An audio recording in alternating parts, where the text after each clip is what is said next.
Good morning छात्रों।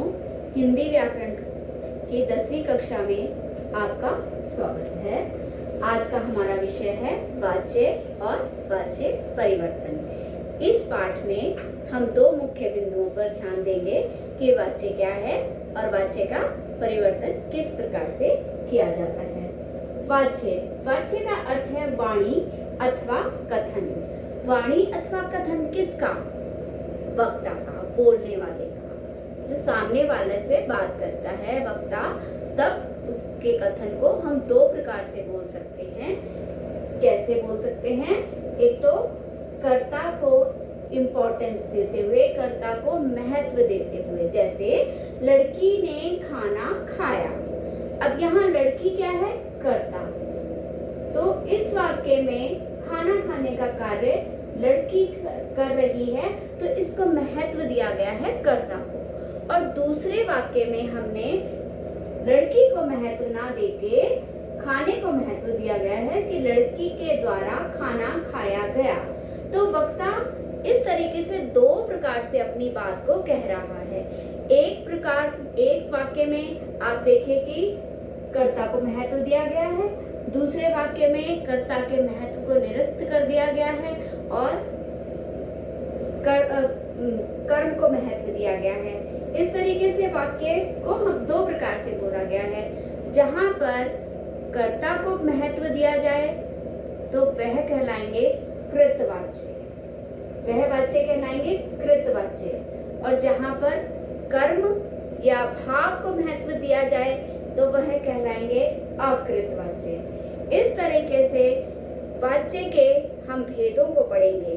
वाच्य के भेदों में आपने ये देखा कि कृतवाच्य। अब कृतवाच्य क्या है? जहां कर्ता को महत्व दिया जाता है। कृतवाच्य में हमेशा कर्ता को महत्व दिया जाएगा और कर्ता के महत्व के साथ साथ ये देखे जाएंगे हम कि इसमें किस तरह की क्रियाएं आ रही हैं। तो जब कर्ता को महत्व देते हुए भी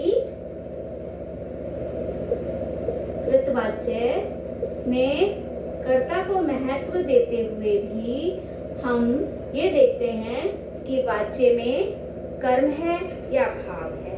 तो अगर कर्म है तो वह सकर्मक क्रिया के वाक्य भी हो सकते हैं। जब कर्म है तो क्रिया कैसी होगी? सकर्मक। और जब कर्म नहीं है तो वो होंगे अकर्मक क्रिया के।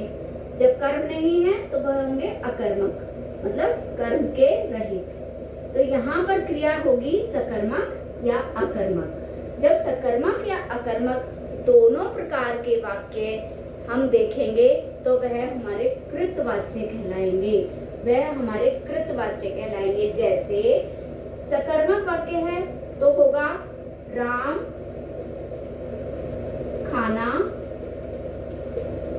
खाता है।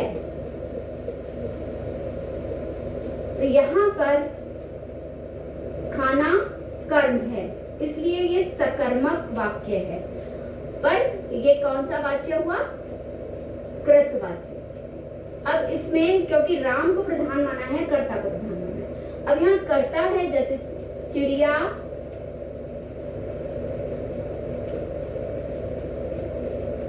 उड़ रही है। यहाँ उड़ने की भाव है, उड़ने का भाव जब है तब वहां पर कर्ता तो है चिड़िया, लेकिन यहाँ कर्म ना होकर भाव है। ये भाव मतलब इसका कर्ता क्या कर रहा है? कर्ता इसमें भाव बताया गया है चिड़िया के उड़ने का। जब यहाँ पर कर्म नहीं है तो ये कहलाएगा हमारा भाव वाच्य और ये क्या कहलाएगा? हमारा कर्म वाच्य। पाठ में मुख्यतः हम देखेंगे कि सकर्मक और अकर्मक क्रियाएं जो होंगी वो कृतवाच्य के अंतर्गत ही हमें देखने को मिलेंगी। जब सकर्मक और अकर्मक दोनों क्रियाएं हमारी किसमें मिलती हैं? कृतवाच्य में, तो वह कृतवाच्य कहलाएगा। जब वाक्यों में कर्ता को प्रधानता देके हम ये देखते हैं कि उसमें कर्ता प्रधान है पर वाक्य दोनों प्रकार का है, सकर्मक भी है और अकर्मक भी है, मतलब क्रिया सकर्मक भी है, अकर्मक भी है। जब सकर्मक अकर्मक दोनों क्रियाएं हैं तो वह कृतवाच्य है। इस तरीके से ये हमारा कृतवाच्य कहलाता है। अब इनके दो भेद हमने आपको बताए थे, कृतवाच्य, वाच्य के दो भेद, कृतवाच्य और अकृतवाच्य।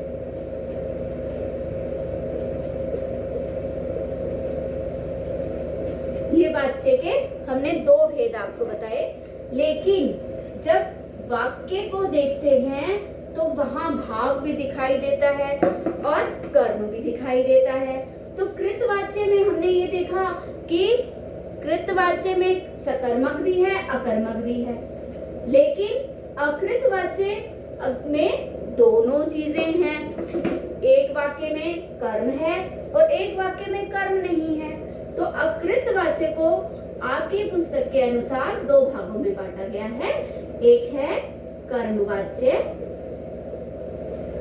और दूसरा है भाववाच्य।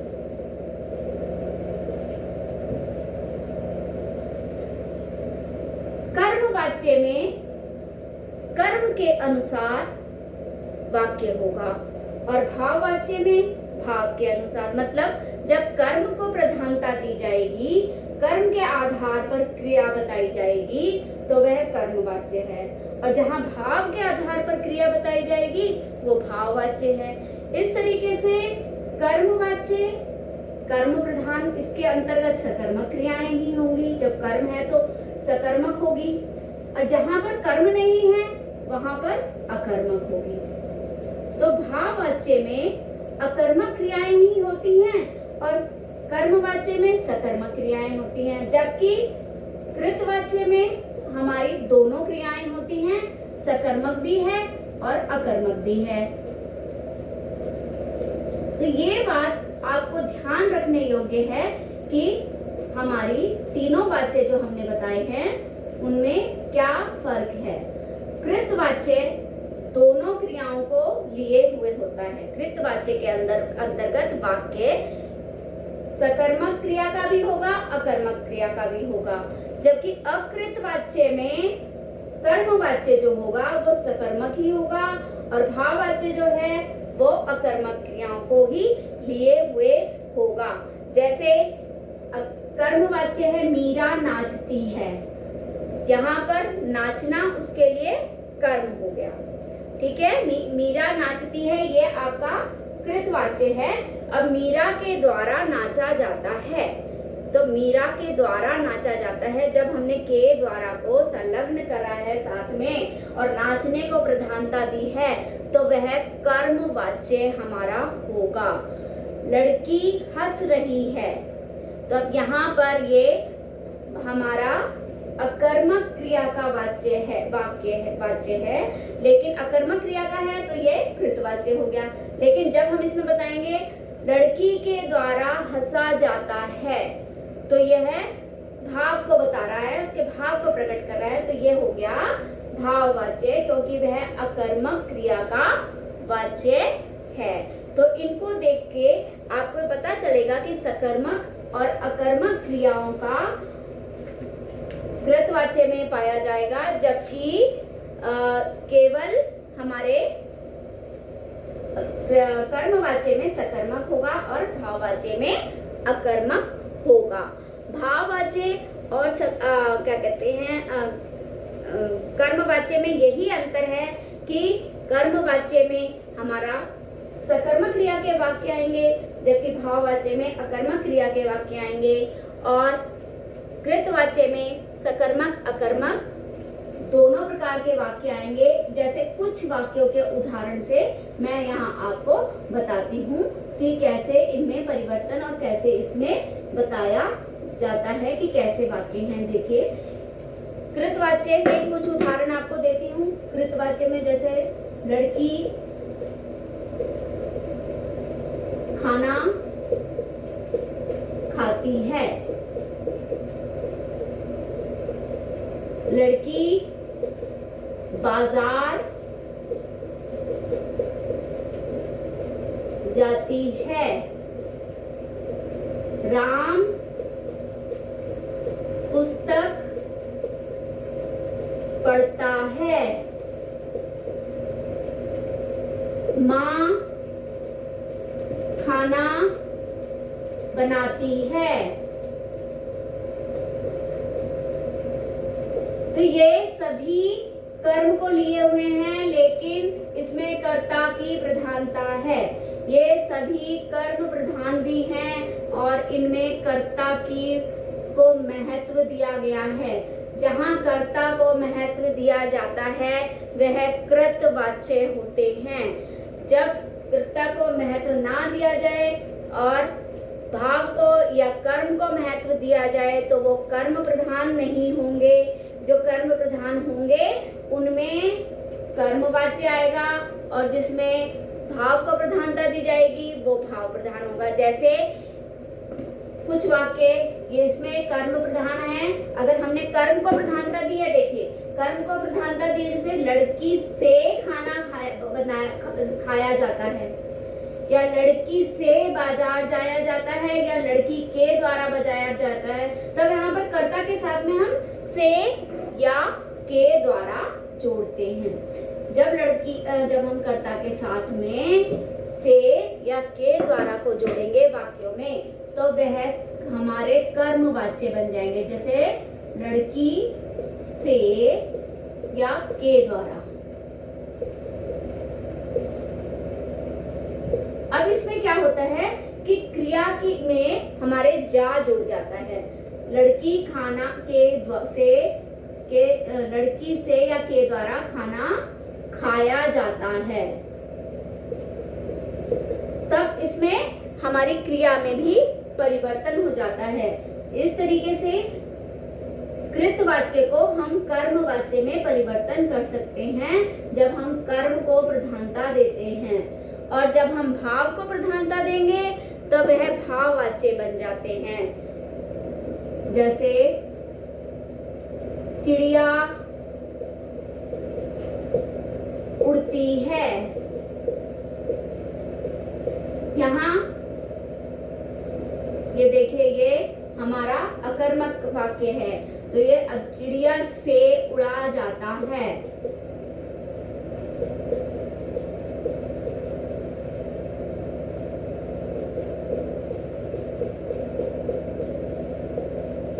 तब यहाँ हमने कर्ता के साथ में से जोड़ दिया है और क्रिया में जाता शब्द लगा दिया, जाता है या जा, तब यह हमारा वाक्य परिवर्तन हो गया।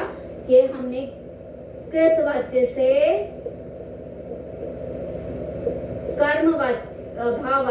भाववाच्य में बदल दिया है इसे।